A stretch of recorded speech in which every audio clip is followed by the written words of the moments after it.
Howdy folks, hope you're all having a good one, and welcome back to World of Tanks with the Mighty Jingles, where today we have something slightly unusual.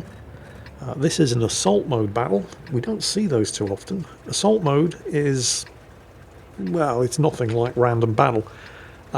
You've got one capture point, one defending team, one attacking team. The battle only lasts 10 minutes. The attacking team can only win by capping or destroying all of the defending tanks, so as far as the attacking team's concerned, it's exactly the same as a random battle, except it's only a 10-minute game. The defending team, however, can win by just still being alive without their base being capped. They don't have to cap anything, they don't have to kill everything, they just have to prevent the attacking team from doing either of those two things. So the pressure is pretty much all on the attacking team. Now, long thick torpedo here. I wonder what that's a euphemism for. In the ELC even 90 is on the defending team and is already right in the enemy team's face. Although not spotted, that honour goes to the T-34-85 right next to him, who is attracting some fire, not just from the VK down there, but also from the enemy artillery. Oh well, that's unfortunate. Enemy team trying to work their way around the flanks here to close in on the base.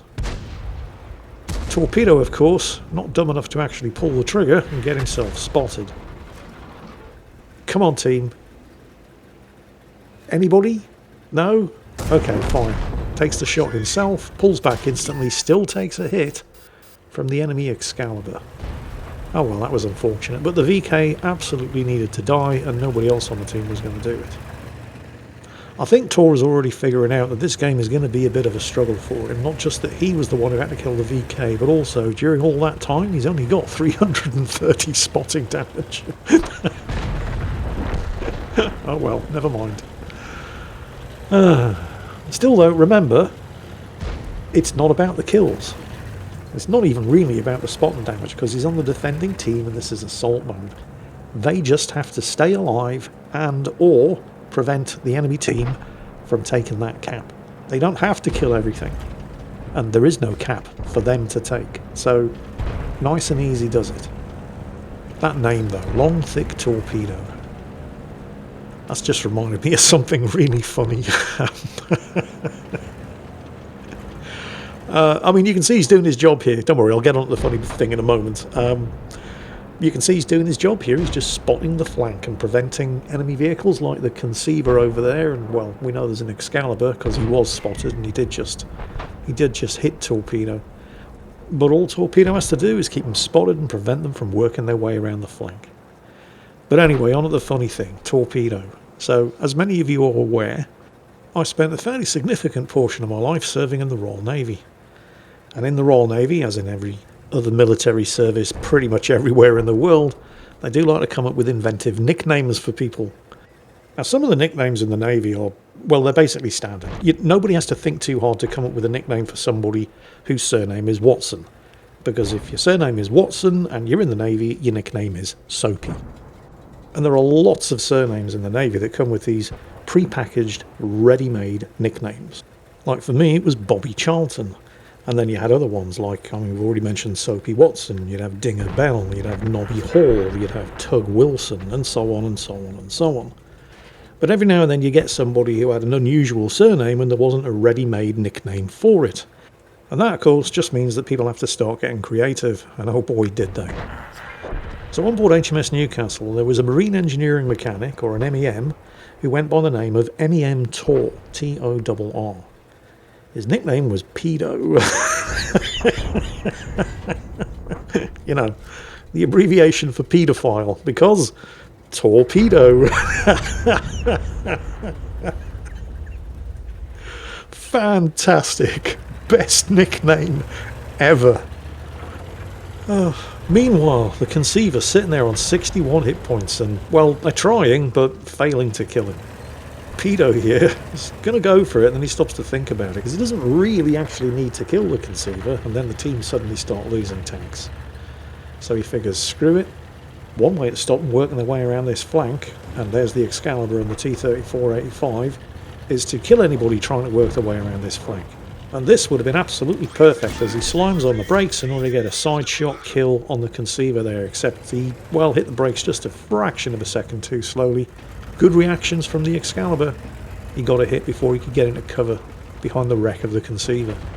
Still, I mean, he took an unnecessary hit, but he's now pretty much guaranteed that neither the Excalibur nor the T-34-85, and certainly not the conceiver, are going to be any threat on this flank. There's no way they'll even cover with an ELC here to spot them. So he's just waiting for the heat to die down and then planning what to do next. And at the moment, his team are actually ahead by 1 kill. And there's just slightly less than 5 minutes left. We're halfway through the battle. Remember, an assault battle only lasts 10 minutes.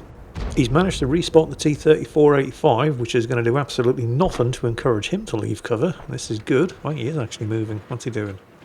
Hugging the rock even closer? You know you're spotted, right? There is still artillery in play. The Excalibur's been killed, so it should only be the T-34-85 over there, and if he can arrange to have that guy killed, whether he has to do it himself or not, that will basically put him behind the enemy team. And with the T-34-85 being taken out, he has achieved exactly that. The team is still 1 kill ahead, although the enemy team do have a little bit of a hit point advantage. The team are 2 kills ahead, and he's now behind the bulk of the enemy tanks. So it's time to start farming. Starts aiming up at the Obsidian. No, I don't know what that is either. Some kind of medium tank. The ELC does have a 90mm gun, but don't be fooled into thinking it's a good 90mm gun. A lot of these small tanks have deceptively large caliber guns, but they're very, very low pressure ammunition, so low velocity, and therefore not fantastically good penetration. Or at least they shouldn't. In reality, tank manufacturers would get around this by giving them high explosive anti-tank ammunition, which doesn't rely on velocity for its penetration. It all happens at the point of impact. So it's completely irrelevant whether or not a shot is being fired from a low pressure gun. Doesn't matter. And yet, despite not having high explosive anti-tank ammo, the ELC, with its low pressure gun, has 175mm of penetration. Oh, hang on a minute. That's not good. I mean, it's good that he killed the Obsidian, but the team have just lost 4 tanks. They were 2 kills ahead, and now they're 3 kills behind. There's only 3 of them left, and he's the only actual tank.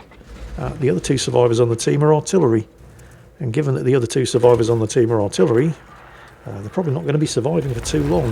They've taken out the S-51. There's just the Su-14 left, and he's probably not... Oh, hello, enemy artillery. Paying no attention whatsoever to what's going on around him, although the other enemy artillery, the Lorraine, is. Well, there goes the enemy Su-14-1. Unfortunately, there goes the friendly Su-14-1, which means Pedo here is now the last tank left alive on his team against, oh, let's see, 1, 2, 3, 4, yep, you guessed it, 5 enemies. You know what that means, don't you? The only way for him to win this battle, I mean, aside from killing all the tanks on the enemy team and or preventing them from capping, is to get a Kolobanov's medal. The enemy team can and should, for multiple reasons, just cap. And it took them long enough, but only 1 of the 5 enemies is. 2 minutes of the battle left. And the reason, of course, why they should be capping is, well, 1, it's assault mode, and 2, you're chasing after an ELC. Make him come to you, so you don't have to run around the map trying to get him. And of course, that's exactly what Pedo has to do here. Although he's going to stop and kill the T-34-85 along the way. And he is absolutely not going to stop moving because there is artillery in play. French artillery too. I mean, no artillery is particularly accurate, but the French artillery is more, or rather less, inaccurate than most others. There it goes again. He has to get a reset off. He's got less than 20 seconds. There's now 2 of them in the cap circle. There's 1. It's a challenger. He might be able to get a kill. Yeah, decent damage roll. He's got him. There's the reset. There is still another in the cap circle, and it's a KV-2. And you do not want to get hit by one of those things, because that will end you. So, keeps moving. Gets himself into the dry river, under everyone's line of fire while he reloads. 1 minute to go. He's gonna have to... He doesn't have to kill the KV-2, he just has to reset and then get the hell out of there. Killing him would be preferable, but not necessary. Also extremely dangerous. Here he comes. And then suddenly, surprise, enemy ELC rams in, slows him down right in front of the KV-2's gun, who misses, kills the KV-2, kills the ELC, survives with 21 hit points, and now all he has to do is stay alive for the next 20 seconds. Because with just the Lorraine, the enemy artillery left, there's no way that's capping in the next 10 seconds, so it can only win by killing him. So keep moving. Although he's almost certainly gone undetected by now. Oh, and there it is. But with 1 second left on the clock and a full health artillery, yeah, you're not getting the final kill. Which is a shame, because that would have been a Radley Walters medal. That would have been his 8th kill, to go with a Kolobanov's medal for standing alone against 5 or more enemies and winning, and the Defender medal for the multiple cap resets. And it's an indication of just how good this tiny little tank is and how well other people are doing in it, that wasn't even good enough for an ace tanker. That was a first-class mastery award, which isn't bad, but it's not an ace. And in fact, young Pedo here wasn't even the best performing player on his team, if you can believe that. That honour goes to the C45, who managed to score just slightly more base experience. Would have been interesting to see the battle from his perspective. As far as the enemy team are concerned, well, commiserations to the Obsidian. Still no idea what that tank is supposed to be. But you know the enemy team are not doing particularly well when the second highest scoring member of their team is their artillery. Either way, excellent result for Long Thick Torpedo in the ELC Even 90. Hope you all enjoyed it. And as always, take care, and I'll catch you next time.